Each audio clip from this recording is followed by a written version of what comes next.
Playhouse presents Charles Boyer, Dick Powell, David Niven, Ida Lupino.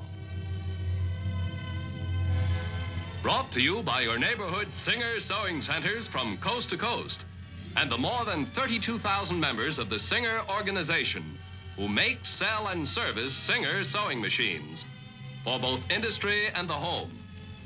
Remember, Singer sells its products and services only through its company-owned Singer Sewing Centers, identified by the Singer and Red S trademarks on the storefront.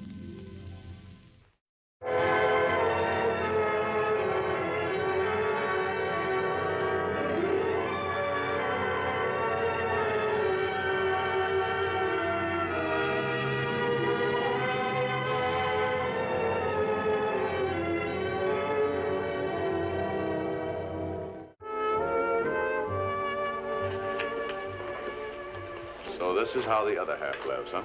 I like it. I was referring to the other half, not the future better half. If you call me the better half when we're married, I'll leave you. I'm capable of even lower forms of inspiration. I might refer to you as the wife. Nice. Part of the so-called sidewalk syndrome.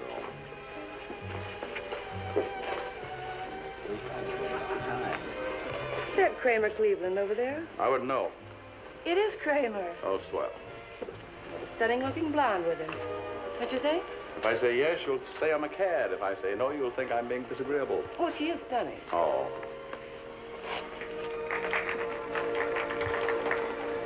Oh. Not bad. Hmm? The blonde. Not bad. Oh. Poor Kramer. His play is closing already. Poor Kramer. That's what I should have gotten you for our engagement present. A gold cigarette case. Oh, I'd just have lost it. And a lighter. I'd have lost that, too. Incorrigible? Yes, you are. You're a tiny bit miffed because I tried to agree that Kramer Washington's doll was a doll, are you? Kramer Cleveland. Oh, well, I was close. I do get annoyed at your indifference at the things that mean something to some people. I'm not indifferent. I'm just bored. I've seen it all before in the newsreels. Dan, did it ever occur to you that in your own way you're a snob? Me? Subway society?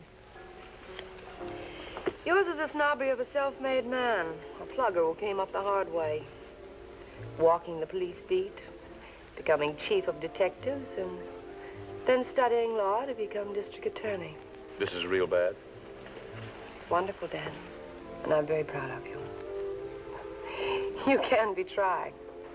Well, wait till we've been married 3 or 4 years. All those little differences will be ironed out. Marriage, like war, is the mighty leveler. I wonder, will marriage level us? Or will one of us level the other? I wonder which of us will be the stronger. Well, obviously, the one who gets up the earliest and takes possession of the bathroom.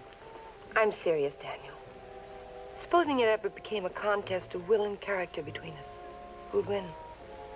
The man who got there by sheer force of will and ambition? Or the uptown girl who got there because her parents were there in the first place? Who'd win? Is it important? I think it's something we should find out about before we're married. It is kind of a mixed-up marriage. The smooth, smooth hands and the rough, rough neck. Comes under the heading of, are we good for each other? Well, I have a scheme. We start a contest. Our legion of well-wishers tear off the top of some nice, juicy scandal and send it in with a letter that starts with, I think Dan Morgan and Lisa Quincy are good for each other because...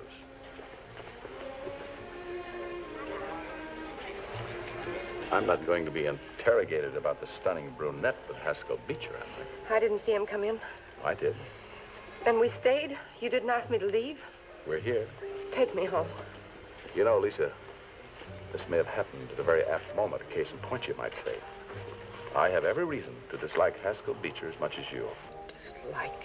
He hurt me badly a couple of times. You've never met my kid brother, Larry. You probably never will. He's got a prison record. He stays out of sight.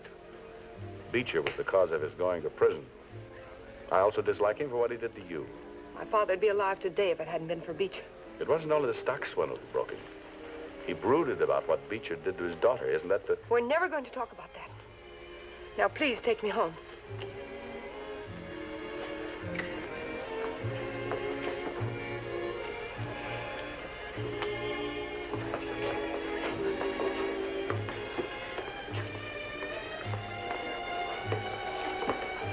Lisa, my dear, how nice. Dan, how are you? Good enough. Buy you a drink? No, I've got a girl waiting. You can buy my lunch tomorrow. I've wanted to talk to you. What about? A couple of threatening calls I've gotten lately. Why don't you tell the police? When I can go first class? No, this is especially for you, Dan. I've heard the happy news. We've got things to talk about, Dan. I'll pick you up at the office, 12:30-ish. Okay. You look lovely. Good night. Good night. You asked him to join us. I had a pretty good idea he'd refuse. And if he hadn't? Waiter, would you bring my check, please? Well, if he hadn't, you'd faced it out. Because you uptown girls have a special class along with your special snootiness. Keep it. Supposing I'd left the table. Well, then I'd won points to the contest. Better discipline, self-control. Or more brazen hypocrisy, you mean? You can't defeat your enemy by avoiding him. Are you going to have lunch with him? Well, shouldn't I? You didn't threaten him. I'm not afraid of what he might say about you. Oh, I hate it. Temper. Oh, I've got to stop by headquarters for a while. Want to join me? No, I want to go home. All right, Lisa.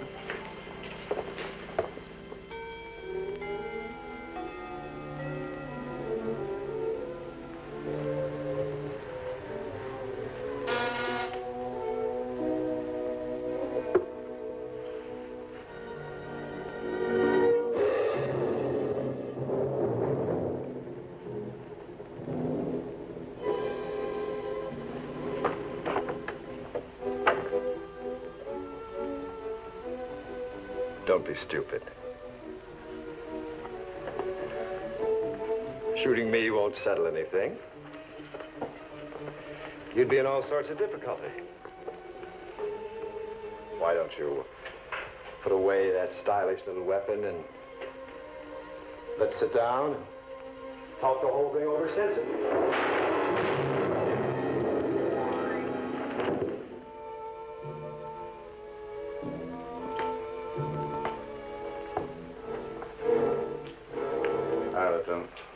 Morning. How soon did you get here after the shooting, would you say? Wouldn't have been more than 5 minutes after people here heard the shots. Anything but touched? Not a thing. Call the coroner? On his way. Well, you better start rounding up suspects. Beecher wasn't popular. There's going to be a crowd. I know. I don't care. Get them all in. What about witnesses? We may be in a little luck. Good. I want to talk to them.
Who is it?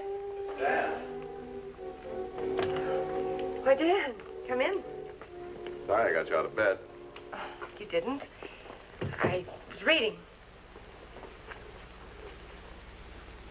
What are you reading? No, thanks. Oh, just an article, magazine. Can I have a drink? Of course.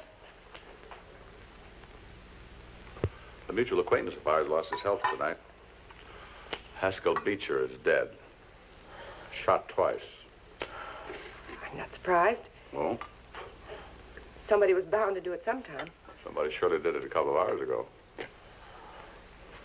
Well, I can't say I'm sorry. I'm not. I can only say that I'm sorry that... Well, I'm rather glad. Why are you here, Dan? What did you really do after I left you? Did you go out anywhere? Is this your way of saying that I killed Haskell Beecher? Well, I didn't. That's a pretty big chip you're carrying on your shoulder. And that's a large insinuation you're making. Oh, Lisa, I need your help.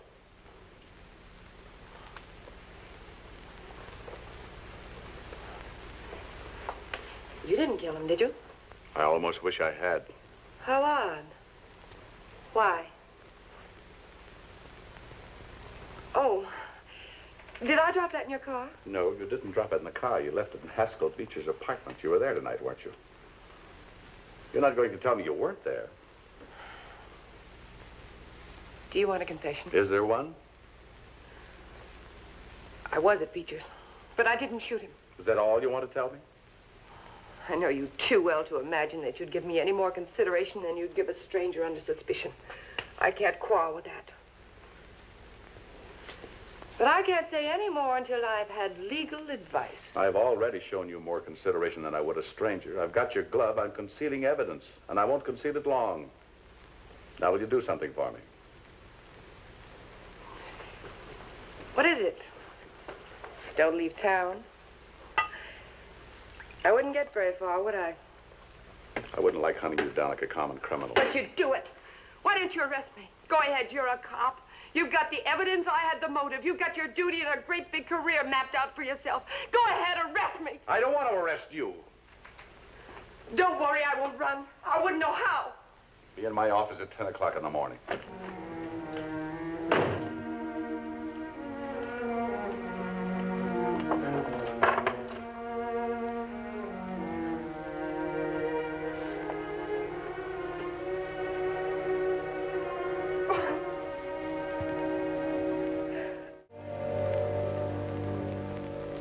Coroner's report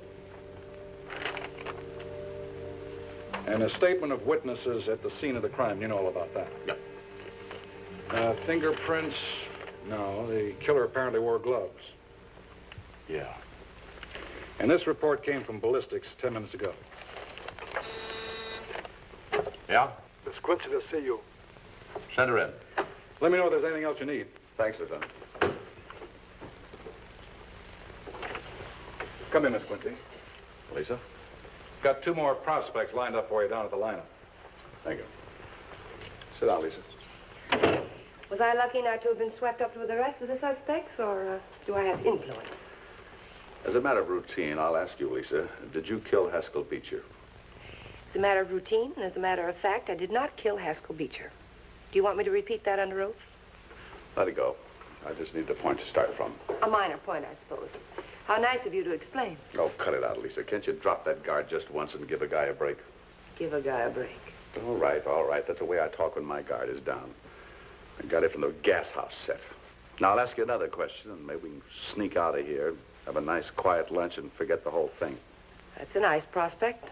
All right, all right. Now, you didn't kill Beecher. You mean assuming I didn't, don't you? All right, assuming you didn't. Then who did kill him? Why ask me? Because I think you know. It's absurd. I don't think it's absurd at all. Haskell lived in an apartment building. Several people heard the shots. 2 people witnessed a woman leaving the scene right after hearing the shots. And here are their statements. I'll read them to you. I was walking my dog when I heard what sounded like a couple of heavy books landing flat on the floor inside the building, and then this woman ran out the front way. She was wearing an evening dress. No, not very long. I'm sure it was some kind of evening dress, though. I didn't think anything about it until I heard the police sirens, and I came back around the block, et cetera, et cetera. Here's another one. I was coming up in the elevator. It must have been a little after 1 in the morning. Well, there were these shots. I knew they were shots, all right, and just as the elevator gets to the second floor, the door opens, and I see this woman running down the hallway toward the stairs. I believe I would know her again if I saw her. She was quite nice looking. How sweet. You can't beat us on this, Lisa. We know. Why don't you ask your witnesses who the killer was? Because the witnesses didn't see the killer. They saw you. Why didn't they see him? That's a good question. If we were so close together, why didn't anybody see him? Oh, Lisa. We've planned and plotted this thing right down to the split second. We've assembled the entire picture. You saw the murderer, but the witnesses didn't for perfectly obvious reasons. Because a man will instinctively try to escape by unconventional means, thinking his strength and physique will help him. A woman most always uses normal channels. Now, I think the killer left by the fire escape away from the witnesses, and you ran toward them. They'd have had to see you, and you must have seen the killer. How simple and clever it all seems. Yeah. If correct. Yeah. If correct.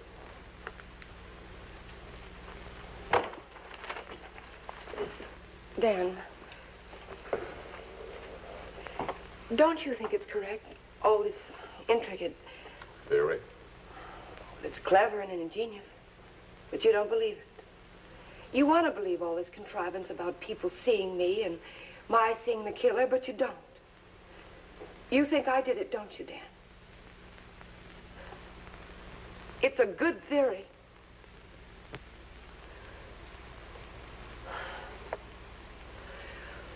All right.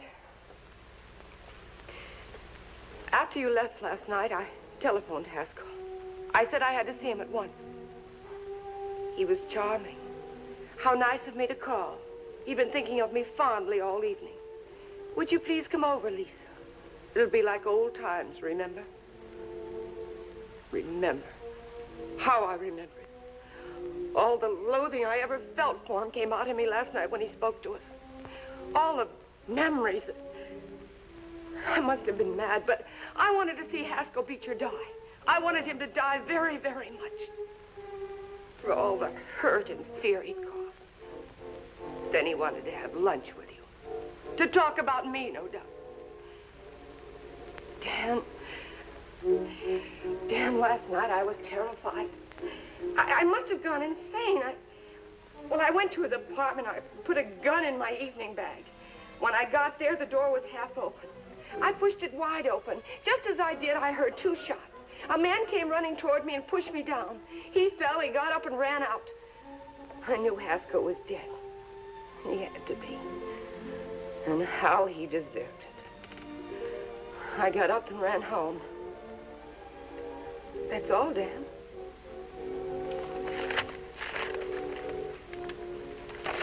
Yes, Mr. Beecher got a late telephone call, went through my board. Let's see. Must be it was around 1:45. It was a lady. Switchboard operator at Beecher's apartment. Look, Dan, it's never been fired. And I mean never. 25 automatic.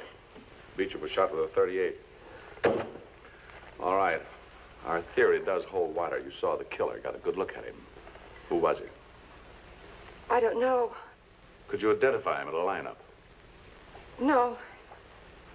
Look, Lisa, unless you help us, an enemy of the people, a murderer, will escape justice. And I don't care what the provocation was. He killed somebody. I'm sorry, Dan.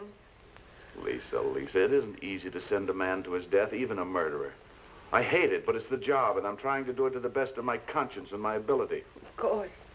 Honest Dan Morgan. Without reproach, without fear. He doesn't want to send a man to a chair, but he doesn't mind if I do. How gallant. How charming. Well, I guess this is it. The contest. The Uptown Yankees versus the Gas House Boys. Remember our little discussion last night about the championship for you or me? Or in the nice eye of nature, which breed is the best? Oh, Dan, if you care anything about me at all, stop tormenting me like this. Tormenting you? It'll ruin everything between us. You won't face the lineup. All right, Lisa. Good enough. Your relationship with the law will be on a strictly formal basis from now on. Strictly impersonal. Goodbye, Lisa. Goodbye. Well, what else is there? I'm a cop. I can't go on with you knowing you're shielding a murderer. Dan, in your courts there's a saying. Only they're your courts, too. Forgive me for being stuffy about it. The courts have a saying that the accuser must come to the bar of justice with clean hands. Can't you understand that? Morally speaking, I'm a murderess. I can't condemn a man for a crime that I wanted to commit. Can't you understand that? Or is it all too subtle and theoretical for you? The Gas House gang may have been short on culture, but not on simple human understanding. And a pretty fair moral sense. What you're saying from your side of the tracks is that you owe a killer some cockeyed sort of loyalty because you both shared the same purpose, murder. No, Dad. What else? It's the blood bond of the underworld. It's the street. It's the ethics of children. It's kid code. No, Dan. It's let he who is without sin among us cast the first stone. Or the devil quoting scripture. It's Lisa Quincy, nice girl, saying she won't squeal on a murderer. Saying she won't be a dirty stool pigeon. Don't you see? I can't. I just can't. Which side are you on, Lisa? One more arrest. One more big pinch. One more conviction. One more charge through a man's body. Stop it. Then another rung up the ladder to assistant DA, district attorney. Who knows? Even mayor, governor, or senator. Why, there's no end to your opportunities once you've made enough important arrests. Stop it. I'm sorry, Daniel. It's not your fault. It's mine. But I can't help it. I just can't tattle. Tattle? Oh, so that's it. Tattle. Listen, dear, I know how you feel about informing, if that's what you want to call it. None of us like to tell, to tattle.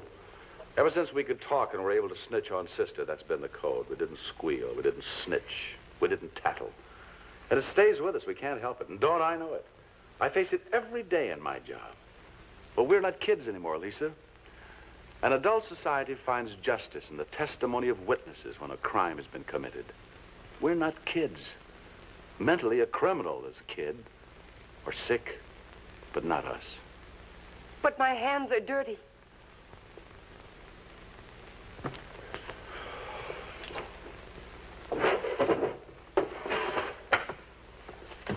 What are you doing? Moving. Quitting. Under the circumstances, I can't stay here. Giving up your work? The struggle? Everything? The fiancé of the chief of detectives has vital knowledge concerning a capital crime. The chief of detectives can't make her talk. That could either be collusion or just plain incompetence, and that's not what I get paid for. Now, that may be too subtle or too theoretical for you, but I seem to get it all right. All your life you'll hate me. Ben, when can I see the lineup? This afternoon, 2 o'clock.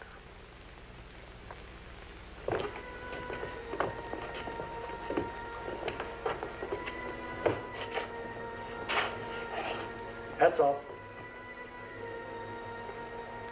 All right, the light dazzles them. They can't see us. Turn left. Is the man you Turn saw right. running out of Beecher's apartment among those men or not? And be sure. Turn straight ahead. Are they all suspects? Yep. Pick one or none.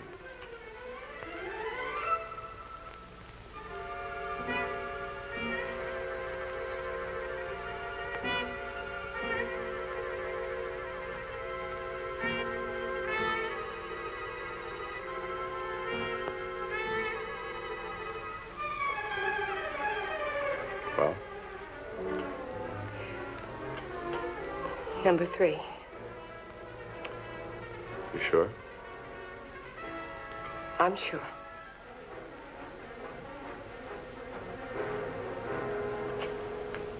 That's number 3. See if you can get a confession out of him. Bingo.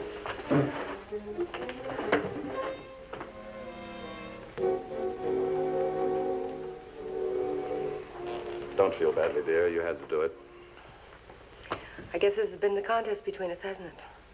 Will against will, character against character. Sorry it took me so long to face up to it.